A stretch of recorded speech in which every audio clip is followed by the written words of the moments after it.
In section 9.4, we're going to be taking a look at more exponential equations, but more specifically focusing on exponential growth and decay.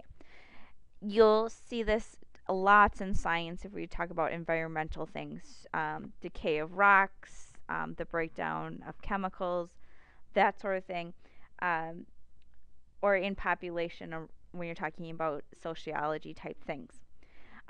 Exponential growth or decay is just defined as a quantity that grows or decays by the same percent at irregular time periods. Now, a couple of things to kind of think about or look at is that when we have an exponential function kind of in the standard form right here, function f of x equals b raised to the x power, if b is greater than 0, what's going to happen is that it's going to have a y-intercept at 0, 1. And again, that there's no adding or subtracting of anything. And it's going to increase left to right. And that second point kind of in here will always then be 1 comma b. And again, this would be increasing if it's b is greater than 1. And it's going to be exponential growth. If b is between 0 and 1, what's going to happen is it's going to kind of have a little bit different effect on it. It's still going to have an intercept of 0, 1, but the next point to the right of it will be at 1b as well, but it's going to be less than 1. And so it's going to be decreasing left to right, and it will be an exponential decay. The basic exponential growth model for dealing with these types of things is shown here. Y equals c times the quantity 1 plus r raised to the x power. And what happens, and this is again a formula that you're going to want to have memorized, is c is going to be an initial amount. Okay, so what it starts with at the beginning of the period. 1 is your standard. R is the growth rate.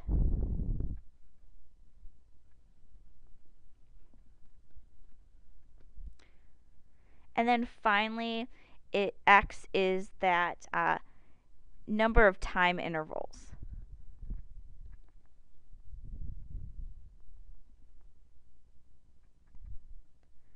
So again, this is another equation that I would like you to kind of have memorized because it's a basic growth formula for exponential functions. If we look at our first example, we have in 2000, a town named Bryan had a population of 74,700 and was consistently increased by 0.2% per year. If this continues, predict the city's population in 2020. So what we're going to do is we're going to take that base model, y equals c times 1 plus r raised to the x power. And we're going to kind of start plugging in some of these numbers. So what we're going to evaluate, c right there, our initial amount was that start of that population, which was 74,700. And we're going to times that by the quantity 1 plus r, which is the growth rate, which is 0.2%. So how that's written is going to be 0.02. And that's going to be raised to the number, which in this case will be 20. And that's because if we take a look, it started in 2000, goes to 2020. So again, just like the other equations we talked about, we really have to be very careful how we plug this in. And when you plug it in, you're going to get 77,745 for the population in 2020.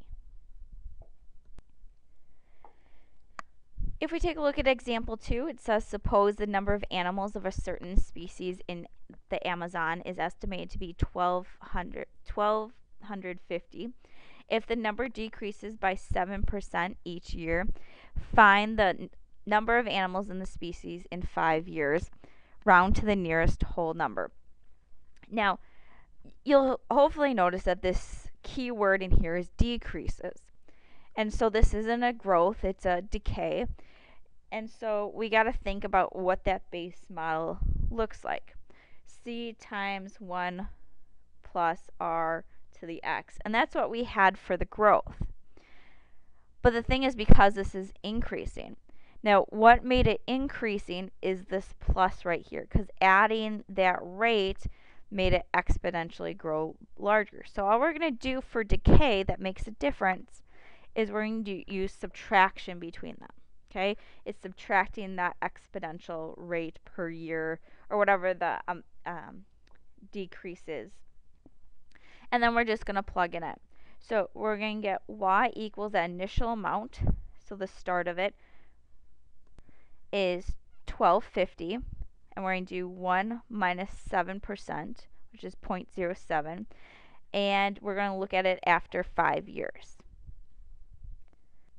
So again, you just got to be very careful when you're using your calculator to calculate this.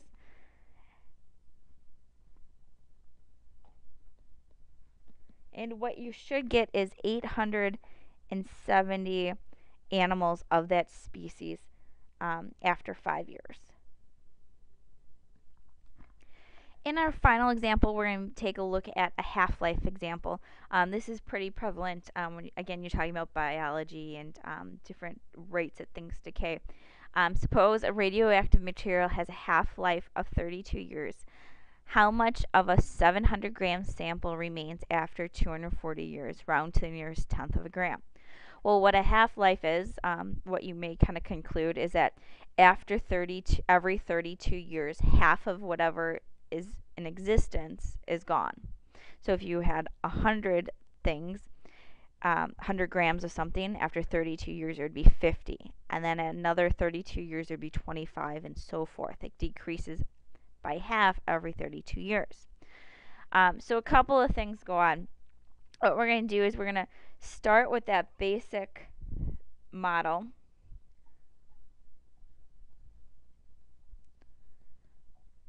And we have that initial amount of 700. And what that rate is, because it's a half-life, it is going to be 0.5. Okay, if we think of half, 50%. What's a little bit different, though, is this x right here. Because it's not just 240 years, we have to take into account the 32 years it takes to do the half-life. So to calculate x, what you're going to do is you're going to take the full number of years that we're looking at it, which is 240, and divide it by the time of the half-life, which will be 15 over 2, or 7.5.